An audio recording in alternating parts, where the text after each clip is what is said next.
श्रोत्यानो, लेव्हीचे पुस्तक 11व्या अध्यायाचे 2 वचने आम्ही अभ्यासलीत. आता 3ऱ्या वचनापासून पुढे आम्ही अभ्यास चालू करणार आहोत. लेव्हीचे पुस्तक 11वा अध्याय. हे लक्षात घेण्यासारखे आहे श्रोत्यानो, की खाण्यास योग्य असे जे प्राणी व पक्षी ह्याविषयी अनेको शतकांपासून आजच्या दिवसांपर्यंत सुसंस्कृत मानवाने एकच पद्धती अवलंबली आहे. हे काही अकस्मात नाही. देवाने हा फरक केला आहे व आपण काही प्राणी खाऊ इच्छिता काही नाही. दुसरी एक गोष्ट आम्ही लक्षात घेतली पाहिजे ती ही, की त्या प्रांतात व त्या दिवसात काही प्राण्यांना खाणे आरोग्याच्या दृष्टीने योग्य असे व दुसऱ्या बाबतीत ते अयोग्य असे. आज खाण्यासाठी योग्य व अयोग्य, शुद्ध व अशुद्ध ह्यावर आमचा काही जोर नाही. ह्या अध्यायात अनेक नैतिक गोष्टी सांगितलेल्या आहेत. श्रोत्यानो, आम्ही पाहिलं की मानव पापाने भरलेल्या जगात राहत आहे आणि देवाने मानवाला स्वतंत्र इच्छा दिलेली आहे. निवड करण्याचा अधिकार मानवाजवळ आहे. एदेन बागेच्या बाहेर असलेला पापात पडलेला मानव, त्याच्याजवळ अजूनही ते झाड आहे ज्याविषयी परमेश्वर म्हणतो की त्याने त्याचे फळ खाऊ नये.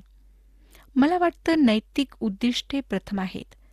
आपल्याला आठवत असेल की जेव्हा पेत्राने ती वेगवेगळ्या जंतूंनी, पक्ष्यांनी, प्राण्यांनी भरलेली चादर पाहिली, तेव्हा परमेश्वराने त्याला ते खाण्यास सांगितले. तरी तो ते खाऊ इच्छित नव्हता. आणि नंतर परमेश्वराने त्याला सांगितले. वाचूया श्रोत्यानो, प्रेषितांची कृत्ये 10वा अध्याय 11 ते 15 वचने. प्रेषितांची कृत्ये 10वा अध्याय 11 ते 15 वचने. तेव्हा आकाश उघडलेले व मोठ्या चांदव्यासारखे 4 कोपरे धरून सोडलेले एक पात्र पृथ्वीवर उतरत आहे असा दृष्टांत त्याला झाला. त्यात पृथ्वीवरील सर्व चतुष्पाद, सरपटणारे जीव व आकाशातील पाखरे होते. मग त्याने अशी वाणी ऐकली की, पेत्रा, उठ, मारून खा. पेत्र म्हणाला, नको नको प्रभू, कारण निषिद्ध आणि अशुद्ध असे काही मी कधीही खाल्ले नाही. मग दुसऱ्यांदा अशी वाणी झाली की, देवाने जे शुद्ध केले आहे ते तू निषिद्ध मानू नको. दुसऱ्या शब्दात, परमेश्वर नियम बनवतो व मानवाने परमेश्वराच्या नियमाप्रमाणे आपले निर्णय घ्यायचे आहेत. हा फार मोठा नैतिक पाठ आमच्याकरिता आहे. आता आपण 3रं वचन वाचूया. 11वा अध्याय 3रं वचन. पशूंपैकी ज्यांचे खूर विभागलेले किंवा दुभंगलेले आहेत व जे रवंथ करीतात ते सर्व तुम्ही खावे. कोणते प्राणी खावेत ह्याविषयी निश्चित करण्यासाठी हा नियम पाळावयाचा होता. अनुवादाचे पुस्तक 14वा अध्याय आणि 6व्या वचनामध्ये ह्या गोष्टीला पुन्हा सांगण्यात आले आहे. आणि त्या अध्यायात गाय, बैल, शेरडे, मेंढरे, बकरी, हरण, भेकड, चितळ, रानमेंढा, रोही, गवा इत्यादींची यादी देण्यात आलेली आहे. लेव्हीच्या पुस्तकात शुद्ध व अशुद्ध ह्यामधील फरक फार चांगल्या प्रकारे दाखविण्यात आला आहे, जरी ही नवीन आज्ञा नाही. हा फरक प्राणीशास्त्राला अनुसरून नाही, परंतु आरोग्याच्या दृष्टिकोनातून मात्र आहे. काही मूर्तीपूजक देश काही प्राण्यांना चांगल्या देवतांच्या स्वभावाशी, गुणांशी जोडतात, तर काही वाईट देवतांच्या. देवाने श्रोत्यानो सर्व प्राण्यांची निर्मिती केली. कोणत्याच प्राण्याचा स्वभाव एखाद्या पापाला किंवा गुणाला दर्शवून अंतर करीत नाही. उदाहरणार्थ, सिंह अशुद्ध आहे, परंतु तो प्रभू येशू ख्रिस्ताला दर्शवितो व तो यहुदा वंशाचे चिन्ह आहे. म्हणूनच येशू ख्रिस्ताला यहुदा वंशाचा सिंह म्हणण्यात आले आहे. आज ज्या प्रकारे काही संप्रदाय मानतात, त्याप्रमाणे शरीर व आत्मा ह्यामध्ये काही रहस्यमय संबंध नाही. जी व्यक्ती एखाद्या प्राण्याचे मांस खाते, तिला प्राण्याचा स्वभाव मिळत नाही. हा मूर्खपणा व अंधविश्वास आहे. काही शाकाहारी लोक समजतात की जे लोक मांसाहारी आहेत ते क्रूर असतात. पण मी अशा काही शाकाहारी लोकांना पाहिले आहे श्रोत्यानो, की जे अत्यंत क्रूर आणि क्रोधी आहेत. अशा प्रकारची धारणा व समज निव्वळ वेडगळपणा असतो. इस्रायलांकरिता शुद्ध व अशुद्ध प्राण्यांमधील अंतर हे त्यांना इतर राष्ट्रांपासून अलग ठेवण्याच्या परमेश्वराच्या योजनेचा एक भाग होता. आज सुद्धा कोशर अर्थात यहुदी रीतीप्रमाणे वध केलेल्या प्राण्याचे विशेष महत्त्व आहे. यहुदी काही विशिष्टच भाग खात असत. त्यांना सतत हे स्मरण करून देण्यात येत असे की ते अशा जगात राहत आहेत जेथे त्यांना निवड करायची आहे. ख्रिस्ती लोकांकरिता काही आत्मिक लागूकरण आहे. आम्ही आधीच पाहिले की मांस खाण्याविषयी काही विधींचे पालन करण्यामुळे योग्यता मिळते असे नाही, परंतु हे मनोवेधक आहे की गायीचे रवंथ करणे हे मनन करणे, ध्यान करणे ह्याला दर्शविते.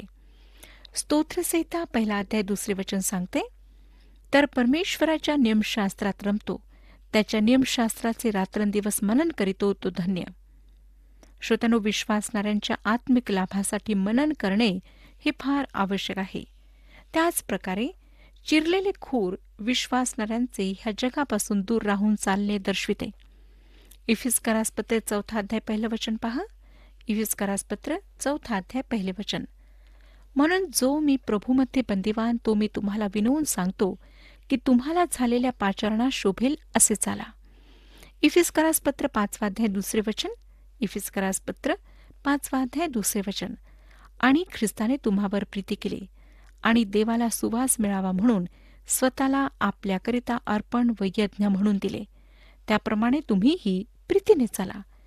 म्हणून अज्ञानासारखे नव्हे तर ज्ञानासारखे सभोवार नजर ठेवून जपून चाला.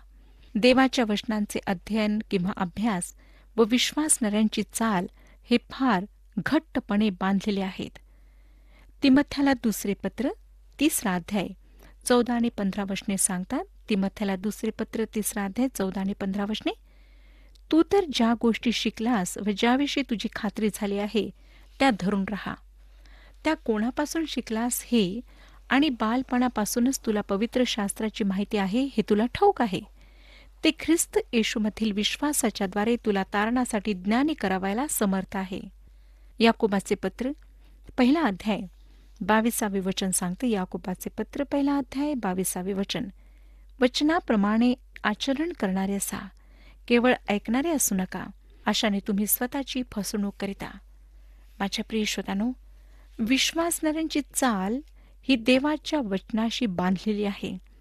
जर आपण ह्या जगात चालत आहात तर आपणाला रवंथ करावेच लागेल, अर्थात परमेश्वराचे वचन वाचून त्यावर मनन करावेच लागेल व आपणाला अलग राहून जे फक्त देवाचे वचनच निर्माण करू शकते ते जीवन चालावे लागेल.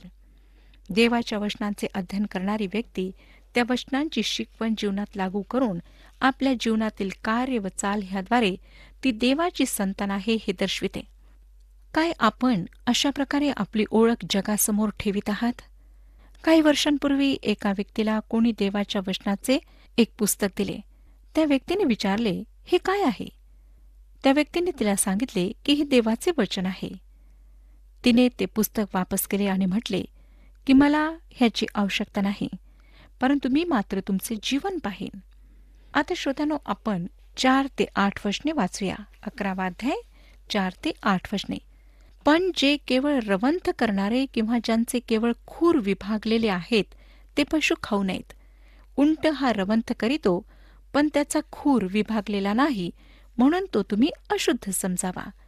शाफान रवंथ करीतो पण त्याचा खूर विभागलेला नाही, म्हणून तो तुम्ही अशुद्ध समजावा. ससा रवंथ करीतो पण त्याचा खूर विभागलेला नाही, म्हणून तोही तुम्ही अशुद्ध समजावा. डुकराचा खूर विभागलेला आणि दुभंगलेला आहे, पण तो रवंथ करीत नाही, म्हणून तो तुम्ही अशुद्ध समजावा.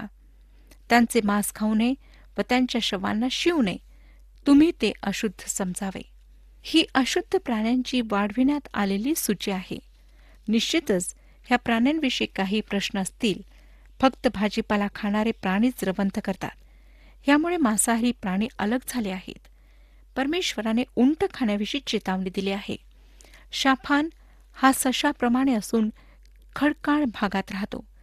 ह्या अशुद्ध प्राण्याच्या शवांना शिवू नये, त्यांना अशुद्ध समजावे. ह्याचे आत्मिक लागूकरण टाळण्याजोगे नाही. 9 ते 12 वचने बघा. जलचरापैकी तुम्ही खावे ते हे. जलाशयात, समुद्रात व नद्यात संचार करणाऱ्या ज्या प्राण्यांना पंख व खवले आहेत ते तुम्ही खावे. जलचरांपैकी ज्या प्राण्यांना पंख अथवा खवले नाहीत असे समुद्रात व नद्यात संचार करणारे सर्व जलचर तुम्ही ओंगळ समजावे. तुम्ही त्यांना ओंगळ समजावे. त्यांचे मांस खाऊ नये व त्यांची शवे ओंगळ समजावी. जलाशयातल्या ज्या प्राण्यांना पंख व खवले नाहीत ते सर्व ओंगळ समजावे. ह्या ठिकाणी श्रोत्यानो एक स्पष्ट रेखा अंकित करण्यात आलेली आहे, जी प्राण्यांमध्ये सुद्धा आहे. शुद्ध मासे 2 चिन्हांद्वारे स्पष्ट करण्यात आले आहेत. पंख व खवले असणारे शुद्ध. हा नियम खाऱ्या पाण्यातील व गोड पाण्यातील अशा दोहोंना लागू पडतो. ज्यांना पंख व खवले नाहीत असे सर्व अशुद्ध. ह्याचे उदाहरण देण्यात आले नाही, कारण ह्यामधील फरक फार स्पष्ट आढळणार आहे. इस्रायल भूमध्य सागरातील गालिल समुद्र व यार्देन नदी ह्यातील मास्यांवर अवलंबून राहत. तेथूनच त्यांना पुरवठा होई. त्या लोकांच्या भोजनात मास्यांचे महत्त्व फार होते. येरुशलेमेतील एका दरवाजाला मच्छी फाटक म्हणण्यात येई. येथूनच भूमध्य सागरातील मास्यांना आत आणण्यात येई. व हे फार मनोवेधक आहे की नेहमीच्या काळात ही एक समस्या होती. कोळी शपात दिवशी मासे आत आणीत. नेहम्याचे पुस्तक 13 ते 22 सांगतात, तेथे सोरकरही राहत असत. ते मासे व नाना प्रकारचे पदार्थ आणून शब्बात दिवशी यहुदी लोक व येरुशलेमकर यास विकीत असत. मग यहुदाच्या सरदार मंडळीशी वाद करून मी म्हणालो, तुम्ही असले दुष्कर्म करून शब्बात दिवस पवित्र असा पाळीत नाही हे काय? तुमच्या वाडवडिलांनीही असेच केले ना? त्यामुळे देवाने आम्हावर व या नगरावर हे सर्व अरिष्ट आणले ना? तुम्ही शब्बात दिवस पवित्र न मानून इस्रायलावर आणखी अरिष्ट आणावयास पाहता. शब्बात सुरू होण्यापूर्वी येरुशलेमेच्या वेशीच्या आसपास अंधार पडू लागे. म्हणून मी आज्ञा केली की वेशीचे दरवाजे लावून घ्यावे आणि शब्बात संपेपर्यंत ते उघडू नयेत. शब्बात दिवशी काही एक बोजा आत आणता येऊ नये म्हणून मी आपले काही चाकर वेशीवर ठेवले. 1-2 वेळा व्यापाऱ्यास व हर तऱ्हेच्या मालाची विक्री करणाऱ्यास येरुशलेमेच्या बाहेर राहावे लागले. तेव्हा मी त्यास दरडावून म्हटले, तुम्ही कोर्टासमोर का उतरला? पुन्हा असे केल्यास तुमच्यावर मी हात टाकेन. तेव्हापासून ते पुन्हा शब्बात दिवशी आले नाहीत. मग मी लेव्यास आज्ञा केली की शब्बात दिवस पवित्र मानून पाळावा म्हणून तुम्ही शुद्ध होऊन वेशीवर पहारा करण्यास येत जा. हे माझ्या देवा, माझ्या हितार्थ माझ्या याही कामगिरीचे स्मरण ठेव आणि तुझ्या विपुल दयेस अनुसरून माझा बचाव कर. श्रोत्यानो, मासे लहान किंवा मोठे त्यांच्या आकारावर शुद्धता व अशुद्धता अवलंबून नव्हती, परंतु लेवीच्या नियमानुसार ठरविला जात असे. ज्या माशांवर पंख व खवले असत त्यांना शुद्ध व चांगले समजण्यात येई. आता ही गोष्ट वाईट व चांगल्याकरिता कशी लागू पडेल? विश्वासणारा तो आहे ज्याला पवित्र आत्म्याद्वारे गती मिळते व ज्याला ख्रिस्ताच्या नीतिमत्वाची वस्त्रे पांघरण्यात आली आहे. हेच 2 चिन्ह आहेत ज्याद्वारे त्यांना ओळखण्यात येते. हीच पंख व खवले आहेत. आता 13 ते 19 वचने बघा. 11वा अध्याय 13 ते 19 वचने. पक्ष्यांपैकी ओंगळ समजून खाऊ नयेत ते हे, कारण ते ओंगळ आहेत. गरुड, लोळणारा गीध, कुरर, घार, निरनिराळ्या जातीचे ससाणे, निरनिराळ्या जातीचे कावळे, शहामृग, गवळण, कोकिळ, निरनिराळ्या जातीचे बहिरी ससाणे, पिंगळा, करढोक, मोठे घुबड, पांढरे घुबड, पानकोळी, गिधाड, करकोचा, निरनिराळ्या जातीचे बगळे, टिटवी आणि वाघूळ. पक्ष्यांच्या बाबतीत मास्याप्रमाणे, प्राण्याप्रमाणे दृश्य चिन्ह नाही, परंतु ते सर्व अशुद्ध आहेत. त्यांच्यापैकी बहुतेक सर्व प्राण्यांच्या, मास्यांच्या शवावर व इतर पक्ष्यांच्या शवावर आपले भोजन प्राप्त करतात. पॅलेस्टाईनच्या अशुद्ध पक्ष्यांची नावे दिलेली आहेत. हा एक दुसरा मुद्दा आहे श्रोत्यानो, जो हे प्रकट करतो की मोशेची पद्धती इस्रायल राष्ट्रासाठी आणि पॅलेस्टाईन देशातील विशिष्ट भागाकरिता होते. ह्यापैकी काही पक्ष्यांची नावे आम्हाला विचित्र वाटतात. आपण हे मांस खा किंवा नका खाऊ, काहीच फरक पडत नाही. मांस आम्हाला परमेश्वराजवळ पोहोचू शकत नाही, नाही मांस आम्हाला परमेश्वरापासून दूर नेऊ शकत नाही. खास मुद्दा हा आहे की ह्याद्वारे इस्रायलांना अंतर करण्यास शिकविण्यात आले होते. काय शुद्ध आहे व काय अशुद्ध आहे ह्याविषयी त्यांना निर्णय घ्यायचा होता. आज आमच्याकरिता पाठ आहे की आम्हाला आमचे आचरण व आमचा व्यवसाय ह्याविषयी निर्णय घ्यायचा आहे. ख्रिस्ताला स्वीकारायचे आहे, वचनांचे अध्ययन करायचे आहे किंवा नाही, देवाला संतोष होईल असे जीवन जगायचे आहे किंवा नाही. हा भाग एलियाच्या अनुभवावर प्रकाश टाकतो. त्याला कावळ्यांद्वारे भोजन पुरविण्यात आले, ज्यांना अशुद्ध मानण्यात आले होते. एलियाने कावळ्यांना खाल्ले नाही, पण कावळ्यांनी त्याला भोजन पुरवले. ज्याने प्रत्येक गोष्टीत देवाच्या आज्ञेचे पालन केले, त्याच्यासाठी हा एक नम्र करणारा असा अनुभव होता. आता 20 ते 23 वचने बघा. 11 अध्याय 20 ते 23 वचने. जितके सपक्ष प्राणी 4 पायांवर चालतात, तितके तुम्ही ओंगळ समजावे. पण 4 पायांवर चालणाऱ्या सपक्ष प्राण्यांपैकी ज्यांना जमिनीवर उड्या मारण्यासाठी पायासह तंगड्या असतात ते खावे. त्यांच्यापैकी तुम्ही खावे ते हे: निरनिराळ्या जातीचे टोळ, निरनिराळ्या जातीचे नागतोडे, निरनिराळ्या जातीचे खरपुडे व निरनिराळ्या जातीचे गवते टोळ. तथापि 4 पायांचे इतर सपक्ष प्राणी तुम्ही ओंगळ समजावे. 4 प्रकारचे टोळ होते ज्यांना खाण्याची परवानगी होती. निरनिराळ्या जातीचे टोळ सांगण्यात आलेले आहेत. नागतोड्यांना उंच टेंगुळ असे, खरपुड्यांना टेंगुळ व शेपूट असे. गवते टोळांना शेपूट असे, परंतु टेंगुळ नसे. पुढे 24 ते 28 वचने बघा. त्यांच्यामुळे तुम्ही अशुद्ध व्हाल.